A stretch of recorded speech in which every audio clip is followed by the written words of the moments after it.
Hey, good morning, guys. Just following up today with our notes here in chapter 9.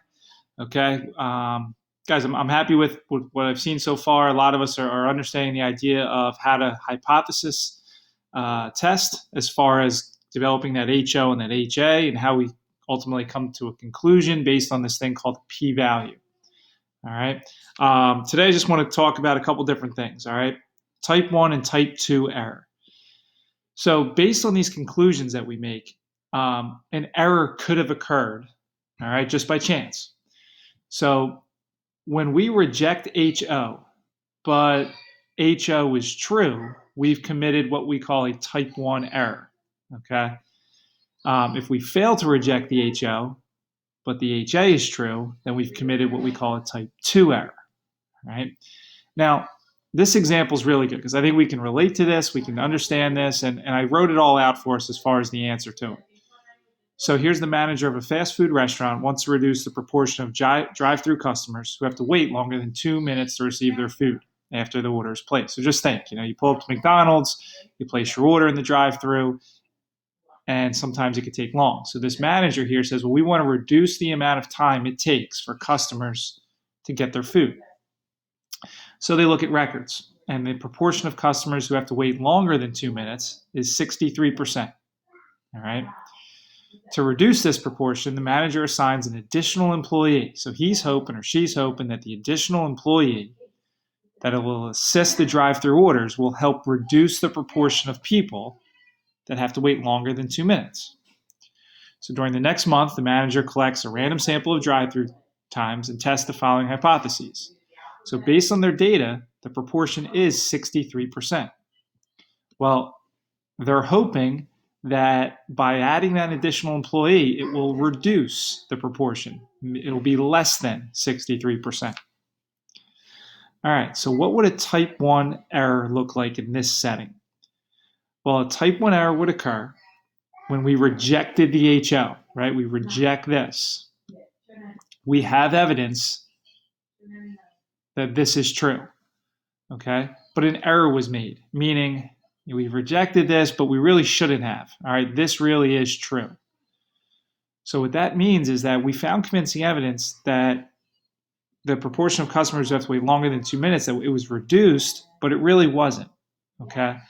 A consequence of this would be, well, we're paying this employee, this additional employee, to do something, and it's really kind of a waste of money. We think that they're reducing that wait time. However, they're really not. Okay, so it's kind of just a waste of money. Now let's talk about a type 2 error.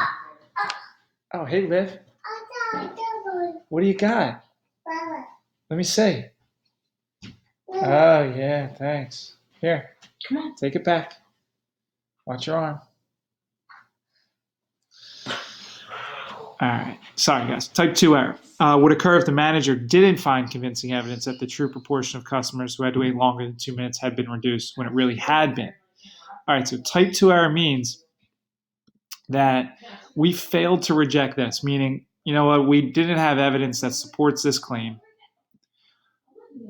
The drive-through customers, it's the additional employee didn't really work. That's what we thought was correct, but really we were wrong. We made an error. The additional employee was working, okay? But, the data, for whatever reason, didn't show us that, and we ended up making a mistake, an error, okay? So that's the difference between type 1 and type 2 error, okay?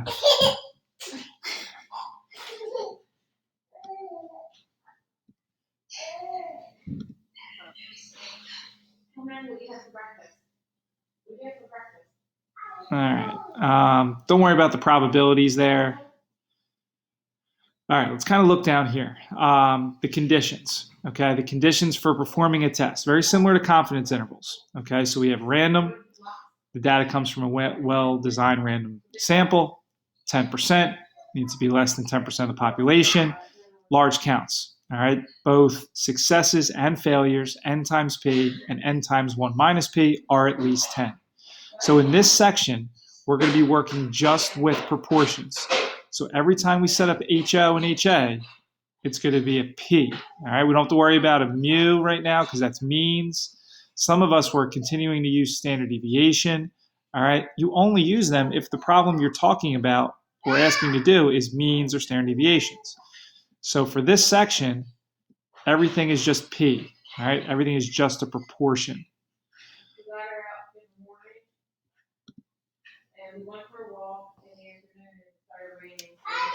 All right. Guys, I'm going to show you how to get a lot of this stuff on our calculator. Okay, so a significance test uses sample data to measure the strength of evidence against the HO and in favor of the HA. All right, here's how we find our test statistic by hand, and then that test statistic we could put in the calculator to find that p-value. All right, so I'm going to skip over a couple of these examples just because the work's not done for you. What I want to look at is right here. All right, significance test, a 4-step process. All right, so we've all at least heard of American Idol. Contestants often wonder if there's an advantage to performing last. So to investigate, researchers selected a random sample of 600 college students, showed the student an audition video of 12 different singers. For each student, the videos were shown in a different random order. So we would expect approximately 1/12 of the students to prefer the last singer they view, right? If there's 12 different singers, equally likely to be selected, the last one would be 1/12 would be the chances that that one is the best, who they think is the best singer. So our HO would be, we would think this would be 1/12. However, we're going to try to see if there's evidence here that says that there's an advantage to going last, meaning more people would select that last singer. The proportion is greater than 1/12. All right, so let's check the conditions. It's got to be random. It's got to be 10%. Large counts needs to be satisfied. Right. This next part here, okay, is me doing all the work by hand.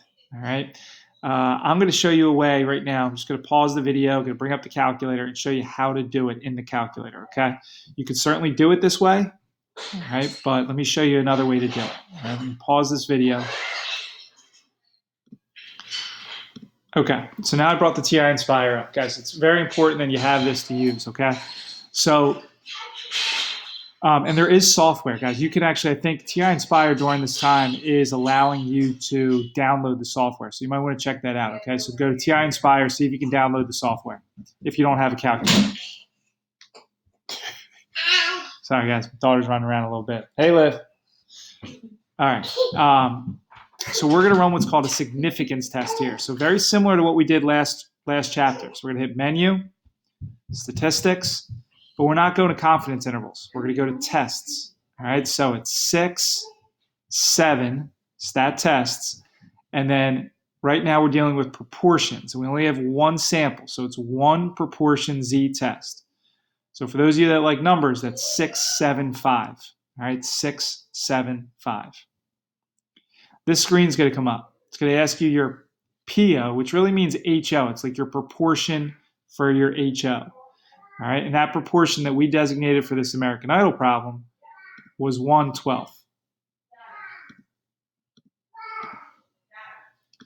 All right, now here's where it goes to the data, and it's saying, okay, in your particular data,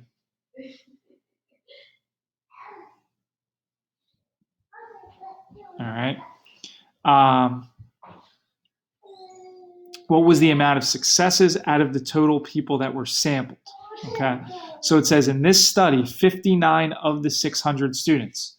So 59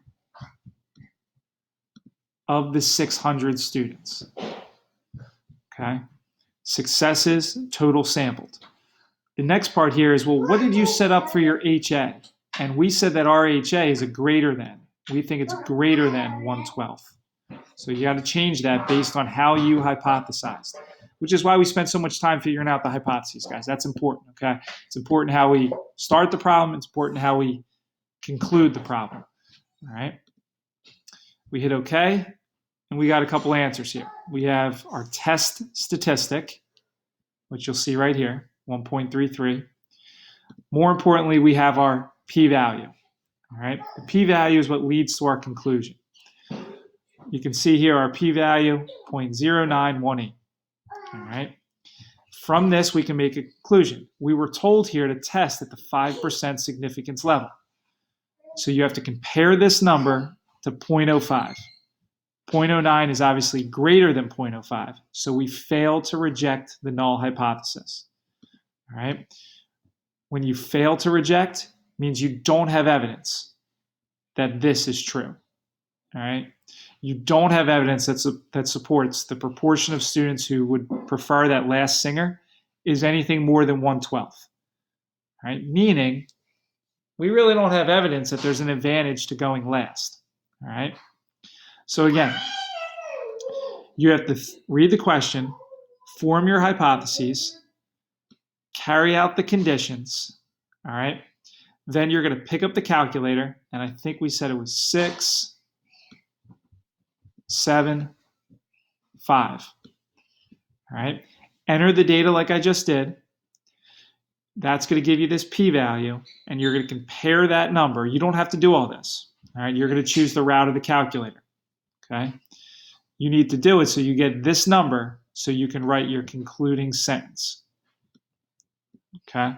So guys, try to watch this video, take some notes, pause it, rewind it, go back, do what you need to do. All right. Because what I'm going to ask you to do today as an assignment is try this problem in your notebook. All right. Or if you printed out the notes and you want to do it on that, that's certainly fine as well. But you're going to do this problem on page 10. Just check your understanding here. All right. It's a lot. You're going to use this American Idol example to try this. All right. The first step would be you setting up your HO and your HA. All right. Read the problem. Set these up.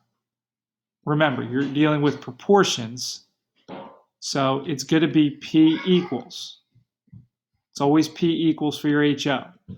For your HA, you got to read. It could be a greater than, a less than, or a not equal to. Carry out the conditions. All right. Go to the calculator. Do 6, 7, 5. And then write me that sentence once you make that comparison to the p-value. All right. So do your best. I'll give you guys credit for doing this. All right. Take a picture, submit it. All right. It's on page 10. Check your understanding. Just make sure there's no typos here. A random sample of 250 of the school's 200 alt. Okay. Yeah, there is one typo. So this number right here should be all 250 responded, 63 admitted. Okay, so your sample size would be 250. Your successes, right? Your X in the calculator would be 63. All right, guys, good luck. Get that done. Try to enjoy your day a little bit. All right, thanks.